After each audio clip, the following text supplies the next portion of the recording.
I attempted a Pokemon Randomizer for the first time, and it went just as expected. Everything in this game of Pokemon Omega Ruby is randomized, and I mean everything. Items, trainers, wild encounters, shinies, legendaries, and a whole lot more. All trainers I encounter therefore have a chance to have a full team of insanely strong Pokemon. That includes all the Pokemon gym battles. And to spice things up, I play by the rules of the traditional Pokemon rule set, a Nuzlocke, which adds a bunch of challenges to make the game a lot harder. Such as if a Pokemon faints, it cannot be used again for the whole playthrough, or that you can only catch the first encountered Pokemon on every route of the game. These challenges make the game a whole lot more difficult, and combined with randomizing the entire game, makes for a heck of a challenge. And yes, I know this isn't the most original idea ever, and that many other has done exactly the same, but come on, this challenge just looks so much fun to do. But before we begin, a word from today's sponsor. Nah, I'm just kidding. To start things off, you get to choose a starter Pokemon in order to help the professor from an attack by a Poochyena. But as this is a randomizer, they are not the usual starter Pokemon. I could choose between 3 completely random Pokemon. I, of course, picked the coolest one, the Fire-type Dragonite. We then get cast into our first battle of this playthrough. And this isn't the normal first battle where a Poochyena appears. This is a whole final stage evolution Pokemon. And would you look at that? Our starter is freaking shiny. How cool is even that? A green Fire-type Dragonite. The battle was easily decided after it just teleported away. Next, we get transported back to speak with the professor about some stuff I don't remember actually reading. We named our cool shiny Dragonite Salad and moved past Route 101 and onto Route 103. Here we encounter our first randomized trainer battle, which is against our rival. She sends out a Boldor which we easily decimate. Our Salad levels up from winning, and oh yeah, when I mean I randomized everything, I mean everything. That includes random evolutions of every Pokemon. Well, now that isn't what I hoped for. Oh, how convenient is that? Salad literally evolved into a green salad.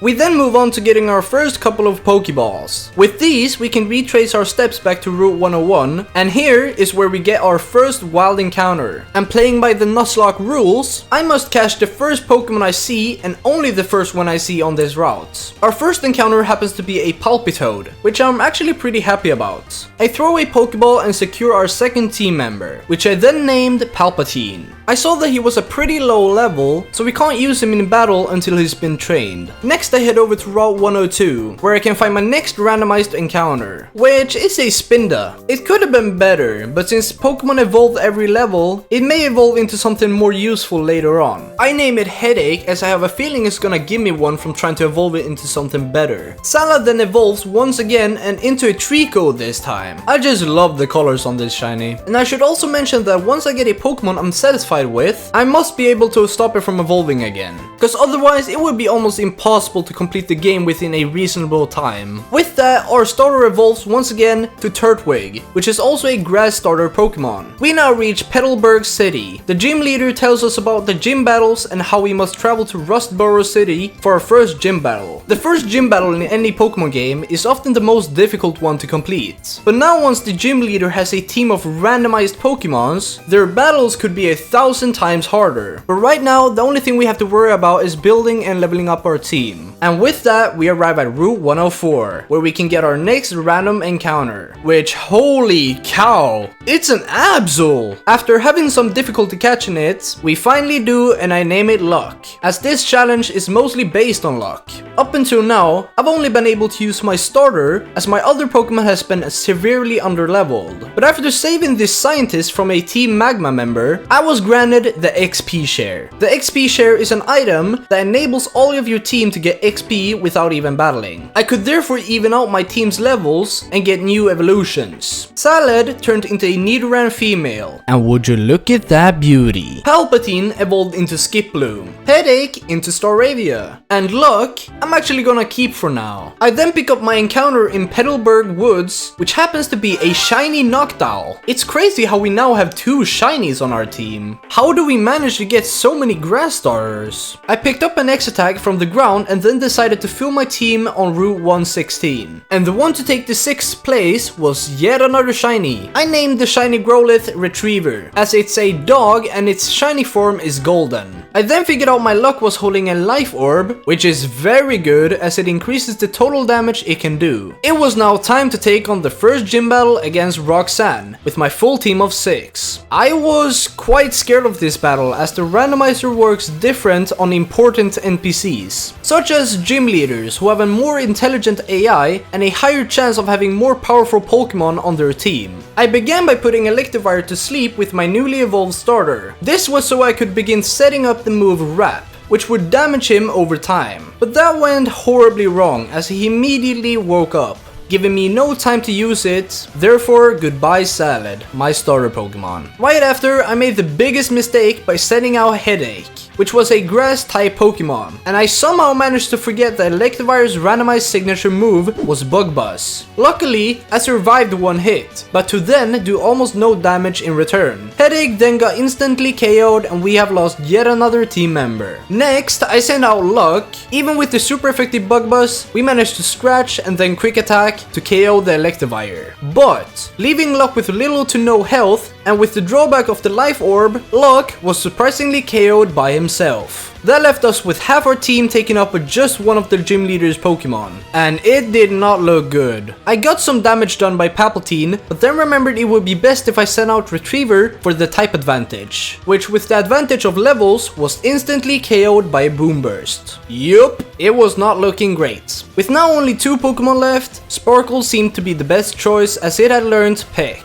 But after things were starting to look good, she used a potion. Here at this point, I was about to surrender, cause Turtwig made quick work of Sparkle and then I was left with a single Pokemon.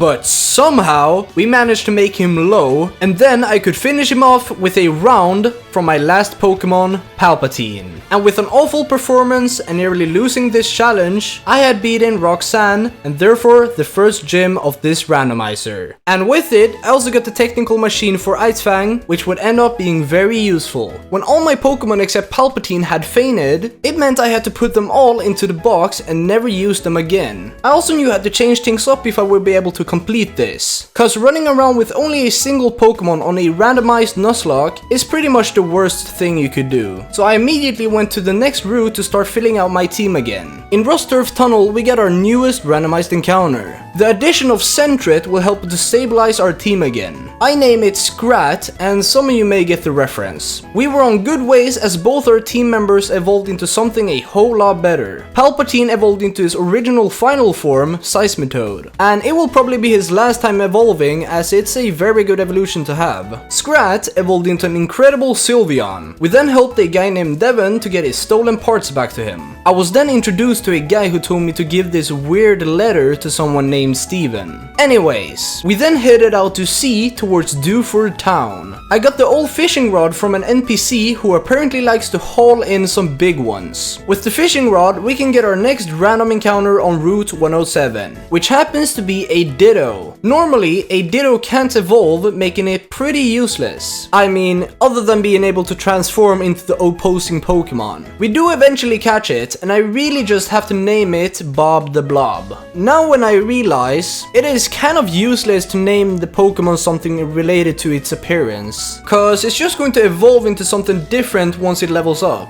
Hey, that's pretty... Oh my god. Yes, ladies and gentlemen, Bob the Blob evolved into a Steelix, which is huge for our team. Literally. With the huge addition to the team, I felt like we were starting to climb up again, but we were not quite ready to take on the second gym. We still had one more Pokemon to pick up. We headed inside of Granite Cave to find our last encounter before the gym, and it was a Silcoon. We of course had to catch it with a white Premier Ball, but no, it was too good to be true. We named him Maximilian and we were now ready to take on the second gym battle. Even without a full team on Pokemon, I felt like I was more prepared this time than when I faced Roxanne. Brawly sends out his first team member, the Pokemon with stats compared to a legendary, Slacking. We start by sending out Bob the Blob blob, the Steelix. He then uses V-Create, a fire move, definitely a move Slaking can learn. I then think ahead of time and use Stealth Rock to make a second Pokemon take extra damage once it joins battle. I had just taught Steelix Ice Fang with the TM we got from beating Roxanne. This was necessary as he had no other attacking moves and only the status moves Transform and Stealth Rock. We then have to switch out to Palpatine as another V-Create would have taken out Bob. Luckily for us, we take out the Slaking with one round due to a critical hit. He then sends out a Drifloon, which as planned takes extra damage due to Stealth Rock. I really had the urge to use a potion on my Palpatine, but that would go against the Nuzlocke rules. So instead, I switched him out for Bob as he used super effective Ice Fang against Drifloon. And with a near flawless performance, we had beaten the second gym battle of this randomizer. We then got to witness Maximilian evolve, though the luck was sadly not on our side and Maximilian is now a tiny, defenseless elephant. We got our second gym badge as well as the technical machine for Moonlight, which I'm so stupid by not remembering to teach it to Scrat. I was very happy by the results of this gym battle, as we neither lost a single Pokemon and managed to build a pretty decent team. We return to Granite Cave, where we get our first lesson about the legendary Pokemons of this region. We then give the weird letter to this guy and then start heading to Route 109. Meanwhile, I feel like this grandpa is a bit too close. We then get ambushed by an undercover Team Aqua member. Because all trainer battles are randomized, I have a feeling that I'm somehow going to run into an Elite 4 member. How does this Jolteon have Roar of Time? We made our way to Slateport City, where Team Magma has invaded the museum. In actuality, they're just visiting. I get the TM for Flamethrower from a Team Magma grunt, which is going to be very useful once I get one of my Pokemons to evolve into a fire type. Team Magma then surprise attacks us in order to execute their evil plan. Oh, that's not Team Magma. They then finally decide to tell us about their secret plan to increase landmass. What the heck is that for an evil plan? That just sounds like they're supporting climate change. We then make our way through Slateport City and onto Route 110. Here, we can find our next set of random encounters. And our random encounter is the subscribe button. That's convincing enough that you should subscribe. We do find ourselves a pretty decent team member, which could be better, so we can easily evolve it into something better. Maximilian then evolves, and with it having poor evolutions before, I really had my hopes up. And of course, yet another underwhelming evolution. I swear bro, Maximilian has the worst luck ever. But our newest team member evolves into another Steelix? Alright, that's a bit concerning. Before moving on, I quickly tried to teach Scrat Moonlight, which would help out a lot actually. But I then realized none of my Pokemon are capable of learning the move Moonlight. In a Nuzlocke, you're not permitted to use healing items in battle, such as potions or ethers, but having a healing move as Moonlight is such a good move to have, especially on a Pokemon such as Sylveon with good defense and special defense. It would have made for a pretty decent tank. Just before Grunt evolves again, he learns a pretty special move. As a Steelix, he learned a fire type move, which is good for coverage. Both Maximilian and then Grunt evolves into something worse, and surprisingly, Maximilian learns Dragon Claw. We then run into our first random trainer with a legendary Pokemon. The Mewtwo luckily had no good move. Oh shit. The rest of his team was also pretty tough. We then run into our rival on the bike trail. We made quick work of all of our team and then finally got Maximilian to evolve into something decent. A Behebium.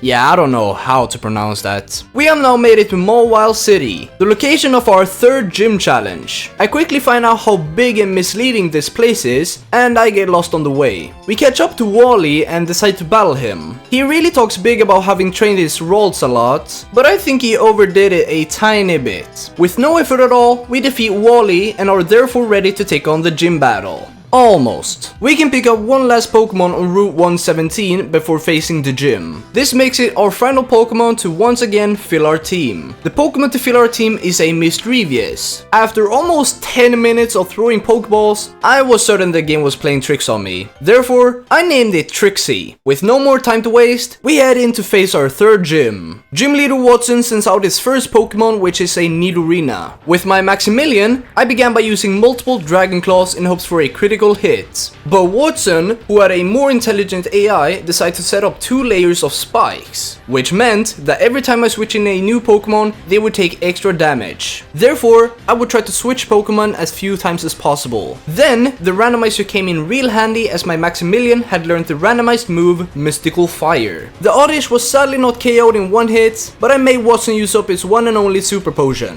After that, it was pretty much a home run as his last Pokemon was a Torchic. I really like you, Torchic. In fact, you're one of my favorite, if not my favorite, first starter evolutions. But I gotta do this to you. And with a bit of luck that the Pokemon was weak, we managed to beat this gym with only Maximilian. Damn, Maximilian went from having the worst evolution luck to entirely soloing a gym. Before receiving the badge, Trixie decides to evolve into a Mr. Mime, which is whatever, I guess. And there we have it. We claim our 3rd gym badge. We also got the TM for Mystical Fire instead of Volt Switch, which is kinda funny. It's almost as the AI knew he got beaten with that move. Our next stop is Route 111, where we can fish up a Metapod using the Old Rod. Now, once we have more than 6 available Pokemon, it's a good time to explain how the Pokemon I catch after having a full team can be switched out for any team member at any time. That means if one of my Pokemon faints, I can replace it with a Pokemon I've caught after having 6 Pokemon in my team.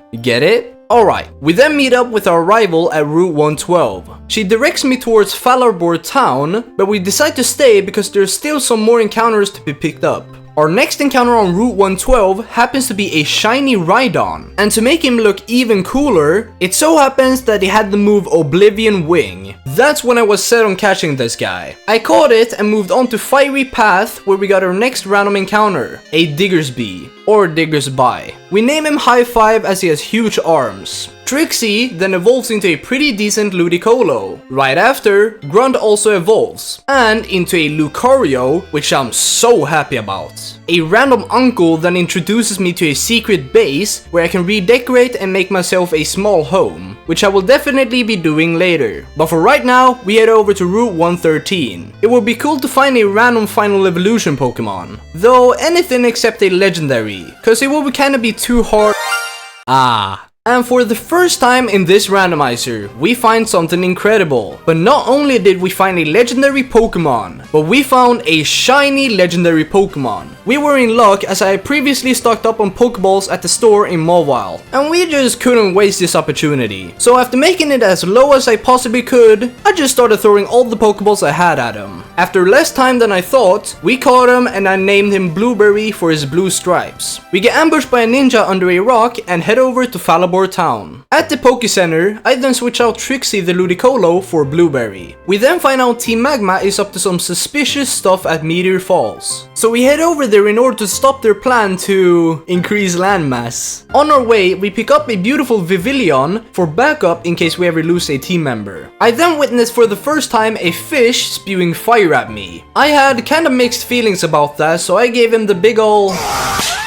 We then arrive at Meteor Falls, where our rival calls Team Magma bozos, which honestly fits their description pretty well. We are then thrown into our first double battle between us and Team Magma. I was then quickly cast into a difficult situation. My Maximilian was pretty low and I had been captured into a fire spin. This meant I would have probably fainted the next turn and that I couldn't switch out. But I acted quickly and used my Drain Punch, which allowed me to heal up and therefore not lose Maximilian. Palpatine then learns King's Shield and Grunt Earthquake, both really solid moves. We get introduced to the Team Aqua leader and I really hope he has a better ambition than Team Magma. Speaking of Team Magma, our next destination is Mount Chimney, so we take the cable car for a much enjoyable experience. We make it to their base of operation and here we have to take out their leader Maxi. I start by sending out my Blueberry, which is kind of a mistake. I forgot that Regigigas comes with the ability Slow Start. Slow Start makes him really unreliable in the first few rounds. I switched out to Grunt and KO's his first Pokemon.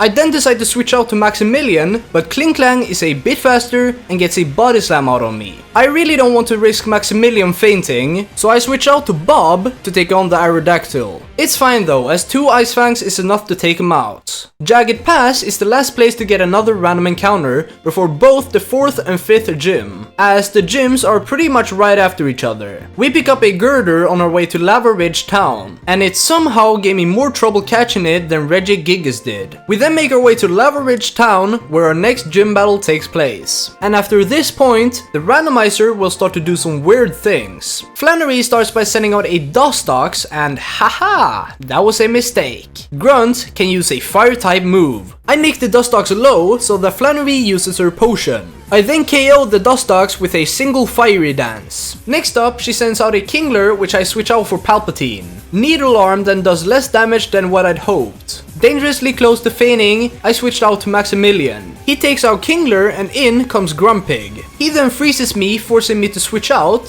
Scrat then finishes the job and earns us an easy victory. After getting the badge, we make our way back to Petalburg City, where the real randomized Nuzlocke challenge starts to ramp up. The randomizer will recognize that I'm this far into the game now, and therefore pump up both the difficulty and the evolutions of different encounters. Gym after gym. We waste no time and challenge Norman to our 5th gym battle. Norman sends out his first Pokemon, Donphan. Immediately, I don't have any super effective moves, so I switch out to Palpatine, which, okay, is a bit over leveled. 1 Needle Arm and 1 Water Pledge is enough to take it out. Next in is an Amora, and I thought Maximilian was best fitted for it. I use a Mystical Fire, forgetting Aomora is both ice and rock, so it does just neutral damage. It then sends out a pretty powerful attack, which manages to paralyze me. I then use the 4 times effective Drain Punch, both KOing the Pokemon and heal Max up to full health. Norman then sends out his final Pokemon, a Pinsir. We were lucky we didn't encounter any extremely strong Pokemon. And with that said, I KO Pinsir with Scrat's new move, Draco Meteor,